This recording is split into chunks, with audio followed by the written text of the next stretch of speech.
Ethan had always felt like an outsider in his small village. While others were content with farming, trading, or tending cattle, he longed for something more, a calling that reached beyond the rolling hills and into the mysterious mountains that towered on the horizon. Legends surrounded those peaks. People spoke of a lost mountain path, a hidden trail carved by ancient hands that led to something far greater than riches. Some claimed it held unimaginable treasure. Others said it was wisdom that could change a man's life forever. Many had set out to find it. None had returned. One rainy evening, as Ethan sat by his cottage fire, an old traveler knocked on his door. The man's face was weathered, his eyes piercing yet kind. Without a word, he handed Ethan a bundle wrapped in cloth. When Ethan unwrapped it, he discovered an ancient, half-burnt map. The marks on it were faint but unmistakable. The lost mountain path. "Why me?" Ethan whispered, his hands trembling. The traveler gave a faint smile. "Because you still believe." That night, Ethan couldn't sleep. His heart pounded with equal parts fear and excitement. By dawn, he had made his choice. Packing little more than bread, a lantern, a small knife, and his courage, he stepped out of the village gates. Behind him lay safety and familiarity. Before him stretched the unknown. The villagers shook their heads as they watched him leave. "Foolish boy," one muttered. "He will never come back," said another. But Ethan didn't turn back. Every step away from home was a step closer to destiny. The forest swallowed him whole. At first, sunlight pierced through the canopy, guiding his way. But as he pressed deeper, shadows grew darker, and the air grew thick with silence. Twisted trees loomed overhead, their branches curling like claws. The ground was damp, and every step sank slightly into the moss. Ethan soon came across a broken wooden sign, half covered in vines. Scratched into the wood were two chilling words: "Turn back." His chest tightened. Was this a warning from those who had gone before him? Still, he pushed on. Hours turned to days.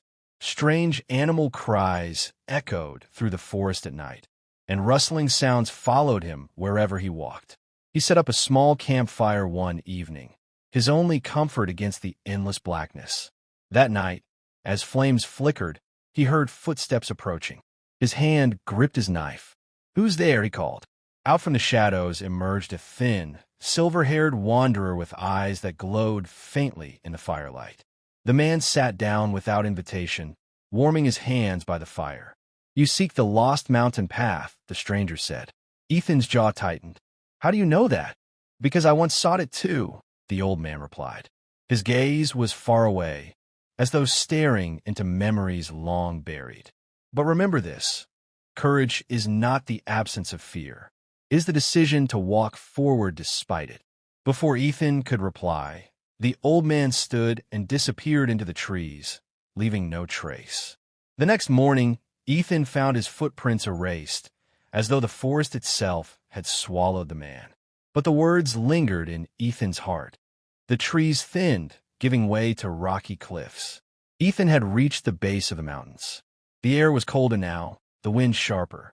The path was treacherous, filled with loose stones and jagged ledges. One slip could send him tumbling into the abyss below.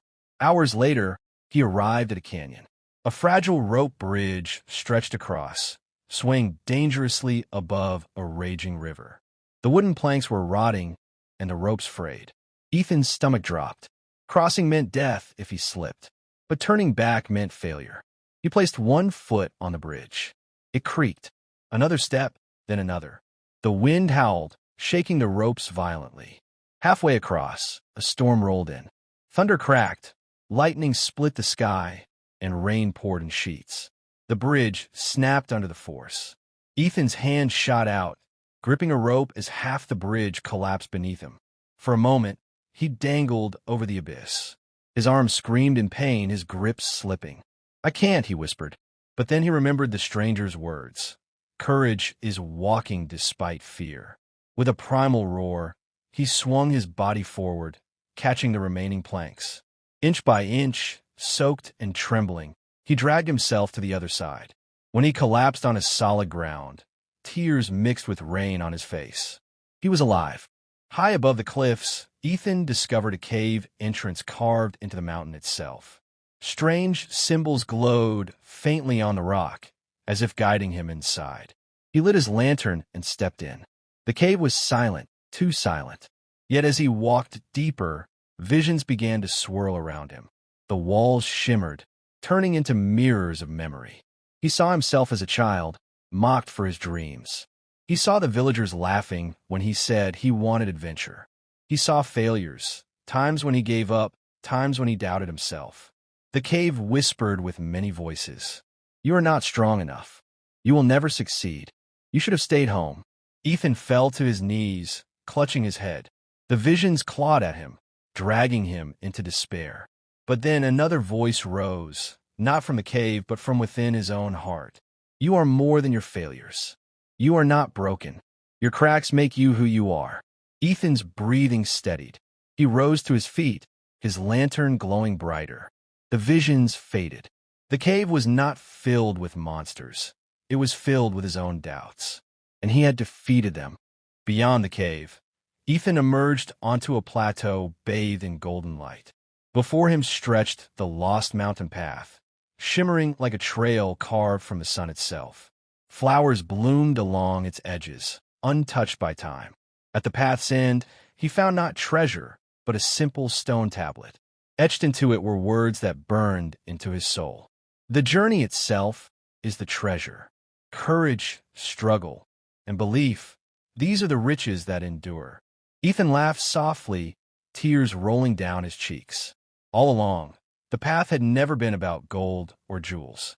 It was about transforming the traveler.